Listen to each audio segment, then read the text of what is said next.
YouTube channel बाल मंदिर बाड़मेर पर कक्षा 11th के सभी छात्र और छात्राओं को बाल मंदिर विद्यालय के परिवार की तरफ से सबको हार्दिक बधाई हो। 11th क्लास के अंदर विज्ञान वर्ग के अंदर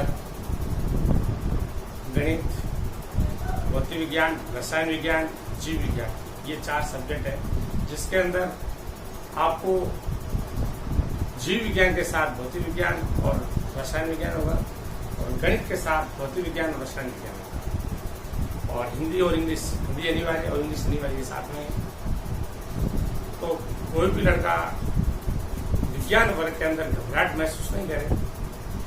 जो आपने 10वीं में पढ़ा है उसी का विस्तार रूप 11वीं में है। जैसे आप को किसी फील्ड में जाना है, टेक्निकल फील्ड में या इंजीनियरिंग फील्ड में या बैंक में, या आपको किसी टेक्निकल साइड में जाना है, तो उसके लिए आपको गणित बहुत अनिवार्य है। Air force, NDA, navy, army, polytechnic, BTech और बैंक, सांख्यिकी विभाग, जूनियर अकाउंटेंट, इनके लिए आपको गणित चाहिए। और डॉक्टर, कंपाउंडर और मेडिकल शॉप, रिसर्च, दवाइयों की फैक्ट्री वगैरह के लिए जीव विज्ञान चाहिए आपको। और दोनों सब्जेक्ट है, उसके बारे में पूरी आपको जानकारी होनी चाहिए कि आपको किस फील्ड में जाना है। जो फील्ड आपको पसंद हो उस फील्ड के अंदर आपको सब्जेक्ट सेलेक्ट करने चाहिए।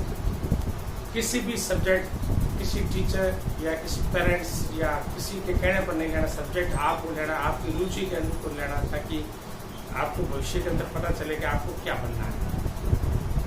तो सब्जेक्ट साइंस, मैथ के विद्यार्थियों के लिए सबसे पहले विषय वर्ग गणित का 11th का सिलेबस देखेंगे अपन। 11th के अंदर 16 प्रश्नावलियां हैं। 16 प्रश्नावली है जिनको अपन सिलेबस को पहले समझेंगे। सिलेबस किस प्रकार का है? सबसे पहली प्रश्नावली है समुच्चय, जिसको इंग्लिश में कहते हैं सेट, यानी ये सुपरिभाषित वस्तुओं का संग्रह है, उसे समुच्चय कहते हैं। जैसे नदियों का संग्रह है, किसी लेखक की लिखी गई किताबों का संग्रह है, ताश के पत्तों का संग्रह है, तो ये समुच्चय है। दूसरी प्रश्नावली है संबंध एवं फलन, यानी किसी अवयव का किसी अवयव के साथ संबंध, कर्मित युग में संबंध एवं फलन। ये दोनों प्रश्नावली आपके लिए नहीं है 11th के लिए। त्रिकोणमिति प्रश्नावली 3, त्रिकोणमिति, जो आप 9th और 10th में पढ़ चुके हो, उनका विस्तार रूप है। त्रिकोणमिति आप पढ़ चुके हो, इसलिए घबराने की जरूरत नहीं है। प्रश्नावली 4, गणितीय आगमन सिद्धांत, ये एक नियम है। इसके अंदर 22 सीमा और 22 सीमा लगाएंगे और उस सिद्धांत का प्रूफ हो जाएगा कि इस साइड से ये आपके लिए नहीं है। प्रश्नावली 5, सम्मिश्र संख्याओं का बीजगणित, सम्मिश्र संख्याओं का बीजगणित, या आप उसको कह सकते हो सम्मिश्र संख्या और द्विघात समीकरण दोनों शामिल ले सकते हो। आप कैसे बना सकते हो?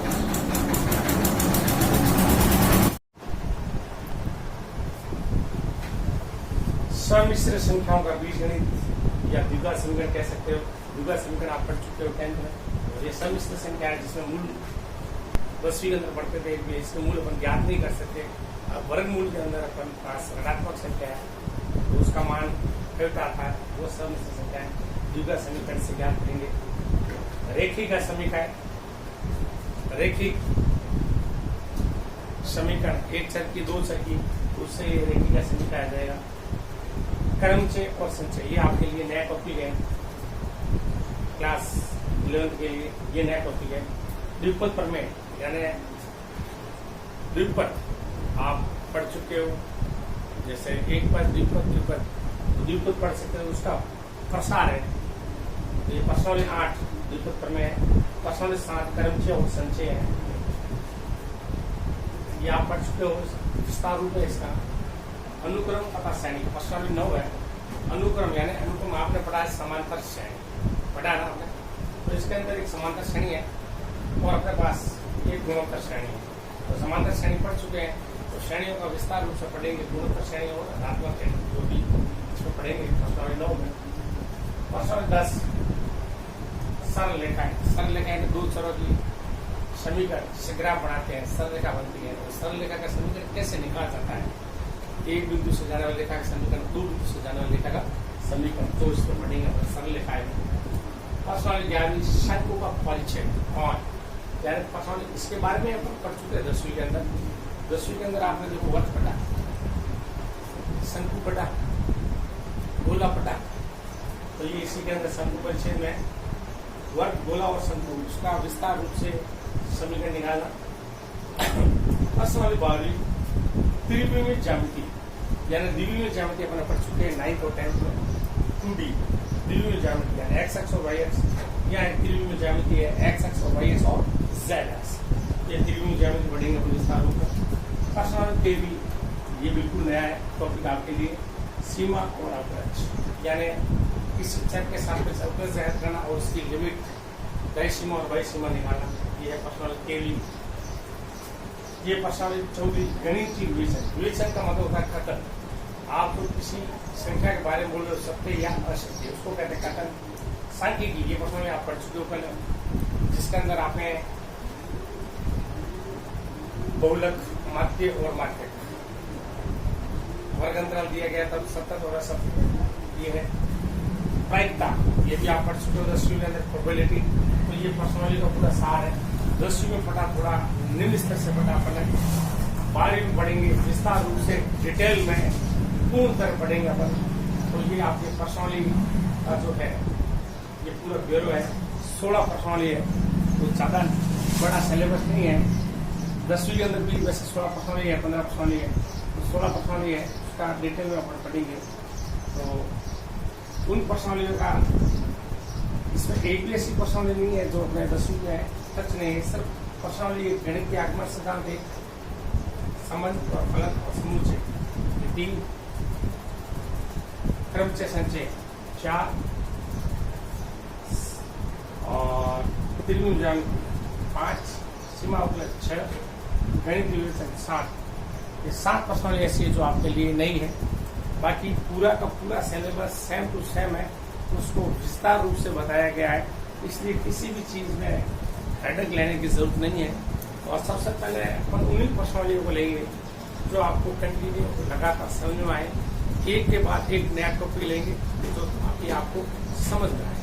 तो अपन इनमें से जैसे समुच्चय नई प्रश्नावली है, संबंध एवं फलन नई प्रश्नावली है, त्रिविमीय फलन, त्रिकोणमितीय फलन आप पढ़ चुके हैं। तो गणितीय आगमन सिद्धांत, समिश्र संख्याओं का बीजगणित या इसको कह सकते हो, समिश्र संख्याएं और द्विघात समीकरण ऐसे भी देख सकते हो आप। रेखिका समीकरण आप 10वीं पढ़ चुके हो। ग्राफ इसके अंदर समीकरण थी, क्रमचय और संचय, इसको कहते हैं परमुटेशन, इसको कहते हैं कॉम्बिनेशन। परमुटेशन को कहते हैं क्रमचय, कॉम्बिनेशन को कहते हैं संचय। द्विपद प्रमेय, दो पद जैसे a + b की घात n, इसका विस्तार में खोलेंगे, द्विपद को खोलेंगे, n पदों तक विस्तार होगा। प्रश्नावली 9 अनुक्रम श्रेणी, जो समांतर श्रेणी पढ़ चुके हो आप, ये अनुक्रम श्रेणी है। प्रश्नावली 10 सरल रेखा है। प्रश्नावली 11 शंकु परिचय, जिसके अंदर वर्ग, परवलय, गोला और ये आएंगे अति परवलय। प्रश्नावली 12 त्रिविमीय ज्यामिति, x अक्ष, y अक्ष और z अक्ष, 3D जिसको कहते हैं त्रिविमीय ज्यामिति। सीमा और गोलस, किसी फलन का किसी फलन के साथ सत्यापित करेंगे, दायीं सीमा और बाईं सीमा निकालेंगे, दायां पक्ष और बायां पक्ष। प्रश्नावली 13 प्रश्नावली 14 गणितीय विवेचन यानी ये कोई प्रश्नावली नहीं है, इसमें गणित का कथन है। ये 3 4 से बड़ा होता है, 4 से सभी ऋणात्मक संख्या होती है, छोटी होती है, इस टाइप का कथन है। सांख्यिकी इसके अंदर बहुलक, माध्य, माध्यक और कल्पित माध्य, ये आपके यहाँ पढ़ चुके इसका विस्तार होते हैं। और प्रायिकता आपको 16 है प्रायिकता, जो आप 9th और 10th और 8 से लगाना पड़ता है, यहाँ थोड़ा प्रायिकता का विस्तार पढ़ेंगे। योग है, सम्मिलन है और सर्वनिष्ठ है और सब प्रतिबंध परीक्षा का नियम पढ़ेंगे इसके अंदर। ये आपके प्रश्नावली 16 का विस्तार रूप है। और सर्वप्रथम प्रश्नावली पहली है वो समुच्चय है। अपन समुच्चय को ही लेंगे। समुच्चय किसे कहते हैं, समुच्चय कितने प्रकार के होते हैं, समुच्चय कैसे लिखे जाते हैं।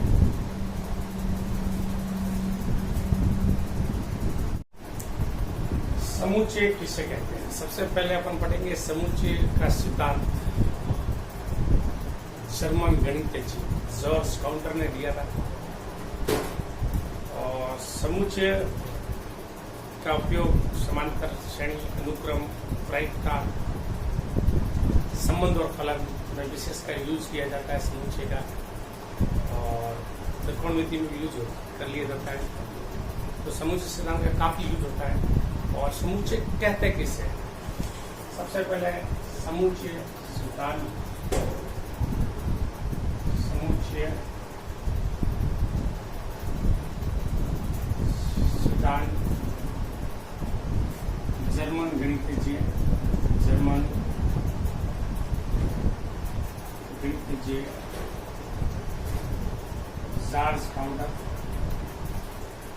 जॉर्ज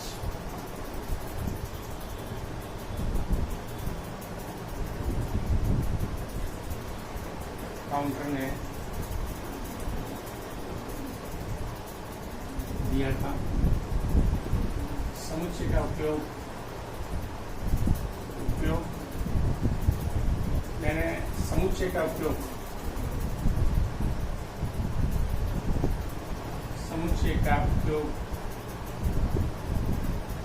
गणित की विभिन्न शाखाओं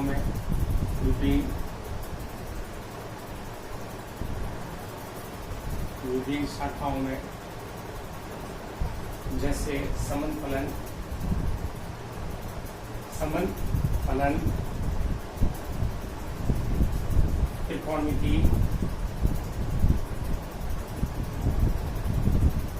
त्रिकोणमिति, प्रायिकता, अनुक्रम, श्रेणी आदि में समुच्चय सिद्धांत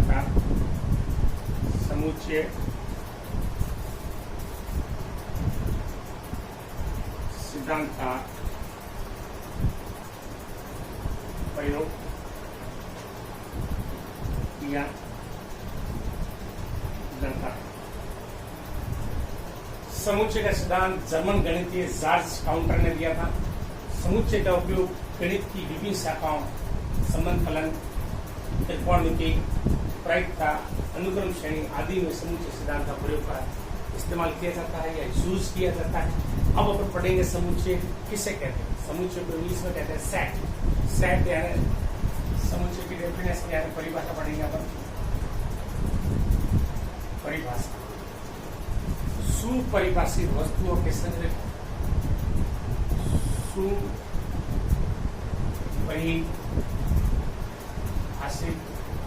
सुपरिभाषित वस्तुओं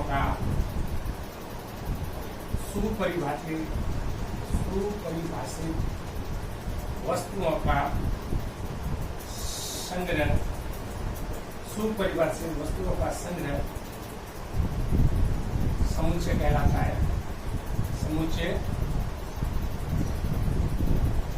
है। सुपरिभाषित वस्तुओं का संग्रह समुच्चय कहलाता है। जैसे ताश के पत्तों का संग्रह, एग्जाम्पल ताश के पत्तों का संग्रह। फर्स्ट, सेकंड, अंग्रेजी वर्णमाला के स्वरों का समुच्चय, अंग्रेजी वर्णमाला के स्वरों, अंग्रेजी वर्णमाला के स्वरों का, अंग्रेजी वर्णमाला के स्वरों का समुच्चय, अंग्रेजी वर्णमाला के स्वरों का संग्रहों का समुच्चय, नदियों का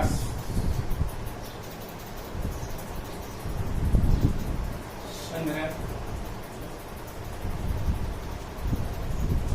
ताश के पत्तों का संग्रह, ताश के पत्तों का संग्रह, भारत के गणितज्ञ का संग्रह, भारत की गणितज्ञ का संग्रह, या आप कह सकते हो भारत के प्रधानमंत्रियों का संग्रह, भारत के प्रधानमंत्रियों का संग्रह, जो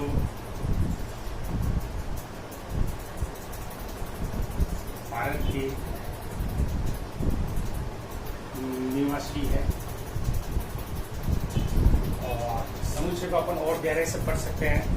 प्राकृत संख्याओं का समुच्चय, पूर्णांकों का समुच्चय, वास्तविक संख्याओं का समुच्चय, परिमेय संख्याओं का समुच्चय, अपरिमेय संख्याओं का समुच्चय, इसके बारे में पढ़ सकते हैं अपन। तो इसके बारे में समुच्चय किसे कहते हैं? समुच्चय का सिद्धांत जर्मन गणितज्ञ जार्ज काउंटर ने दिया था। समुच्चय का उपयोग गणित की विभिन्न शाखाओं में संबंध, फलन, त्रिकोणमिति, प्रायिकता, अनुक्रम श्रेणी आदि में समुच्चय सिद्धांत का प्रयोग किया जाता है। परिभाषा, सुपरिभाषित वस्तुओं का संग्रह समुच्चय कहलाता है। ताश के पत्तों का संग्रह, अंग्रेजी वर्णमाला के स्वरों का संग्रह, नदियों का संग्रह, ताश के पत्तों का संग्रह, जैसे ताश के पत्तों का संग्रह राजाओं का, राजा, बेगम और इक्को का, ताश के जो है अपने पास ताश के पत्तों का संग्रह, ये ताश के पत्तों का संग्रह जिसमें राजा, बेगम हो, इक्के, भारत के गणितज्ञों का संग्रह, भारत के प्रधानमंत्री का संग्रह जो भारत के निवासी है, और प्राकृत संख्याओं का समुच्चय, पूर्णांकों का समुच्चय, वास्तविक संख्याओं का समुच्चय, और उसके पास प्राकृत सम संख्याओं का समुच्चय, प्राकृत विषम संख्याओं का समुच्चय, प्राकृत अभाज्य संख्याओं का समुच्चय। तो आप समुच्चय को किसी भी डेफिनेशन में लिख सकते हो। और समुच्चय सुपरिभाषित वस्तुओं के संग्रह को समुच्चय कहते हैं। ये समुच्चय को आपको डेफिनेशन दी है। समुच्चय सिद्धांत गणित में बहुत उपयोगी होता है। संबंध, फलन, त्रिकोणमिति, प्रायिकता, अनुक्रम श्रेणी आदि में समुच्चय का उपयोग किया जाता है। डेफिनेशन बिल्कुल सिंपल है। सुपरिभाषित वस्तुओं का संग्रह समुच्चय कहलाता है। सुपरिभाषित यानी जिसकी अपन परिभाषा दे सकते हैं, जिसको अपन गिन सकते हैं, दिखा सकते हैं, उसको कहते हैं सुपरिभाषित। यानी सुपरिभाषित वस्तुओं का संग्रह को समुच्चय कहते हैं, जिसकी अपन डेफिनेशन दे सकते हैं। अंग्रेजी वर्णमाला का संग्रह, नदियों का संग्रह, ताश के पत्तों का संग्रह जिसमें राजा, बेगम, भारत के गणितज्ञों का संग्रह, भारत के महान वैज्ञानिकों का संग्रह लिख सकते हैं अपन। भारत के महान अध्यापक जो एक अपने शिक्षा मंत्री थे, उनका संग्रह भी लिख सकते हैं अपन। तो संग्रह किसी भी चीज का हो सकता है। प्राकृत संख्याओं का संग्रह हो सकता है, सम संख्याओं का संग्रह हो सकता है, विषम संख्याओं का संग्रह हो सकता है, किसी संख्या से भाज्य संख्याओं का संग्रह हो सकता है। तो समुच्चय की डेफिनेशन है ये। सुपरिभाषित वस्तुओं के संग्रह को समुच्चय कहते हैं। ये आपको समुच्चय की डेफिनेशन दी है। अब विस्तार से पढ़ेंगे नेक्स्ट वीडियो में।